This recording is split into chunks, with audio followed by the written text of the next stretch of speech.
Artificial harmony, it plays out like this. It looks like this. Hugs and high fives in the hallway. Like, oh yeah, dude, what's up, man? Hey, cool. Dude, if he shows up one more time and looks at me like it's that super like cheesy grin, I hate being in this team with him. Oh yeah, dude, oh cool, it's good to see you, yeah.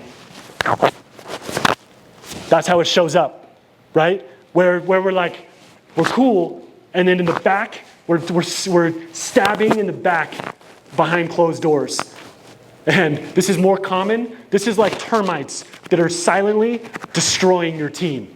And so your opportunity, your role as a leader is to uproot artificial harmony.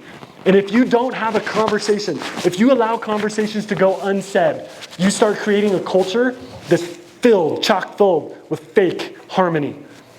It's one of the biggest destroyers of your team. That's why it's so important to learn the skills of being soft like a brick and being willing to engage quickly and to lead those conversations where they're fired up, motivated by you because they know you care and you're giving them some direction and a kick on the booty to fly.